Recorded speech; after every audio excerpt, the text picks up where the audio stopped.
चलो आज हम लोग एक इम्पॉर्टेंट टॉपिक पर डिस्कशन करते हैं। अक्सर माँ बाप अपनी बेटियों के लिए लड़का देखने जाते हैं तो वो हमेशा कंफ्यूज रहते हैं कि कैसी फैमिली देखें और कहीं लड़का ख़राब ना निकल जाए या कहीं उसके परिवार वाले ख़राब ना निकल जाए। तो ये सब तो उसके लिए छानबीन भी करनी होती है। बात जब छानबीन की आती है तो समझ नहीं आता किससे पूछताछ करें और क्या पूछताछ करें। तो मैं आपको बताना चाहती हूँ कि हमें हमेशा किन चीज़ों का ध्यान रखना चाहिए।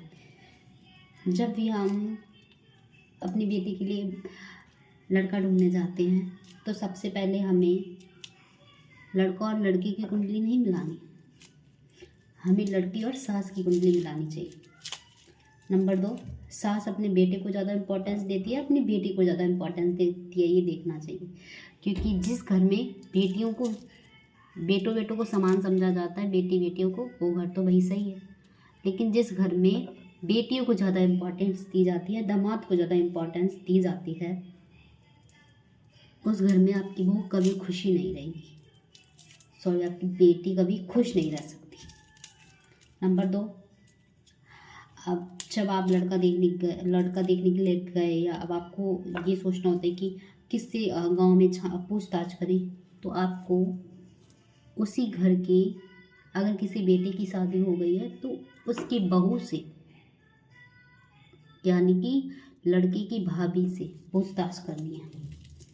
वो आपको रियलिटी बता देगी कि लड़का गुटखा खाता है, तम्बाकू खाता है, दारू पीता है। बस प्यार से करिएगा, क्योंकि बेचारी वो फंसी होती है और वो कभी नहीं चाहती किसी और को फंसाना।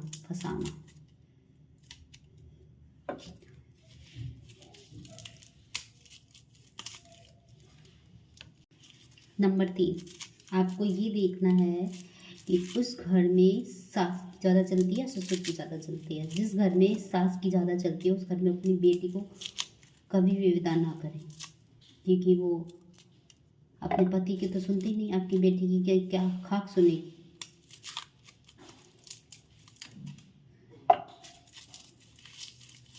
और अगर वो दहेज के लालची हैं, देखो दहेज की लालची तो दुनिया है,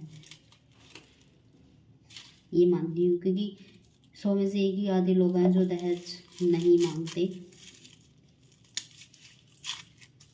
लेकिन वहाँ पे जो ज़्यादा बड़े लालची होते हैं, जिनको सिर्फ पैसों से मतलब ही होता है, वो आपकी बेटी को कभी ज़िंदगी में खुश नहीं रखेंगे।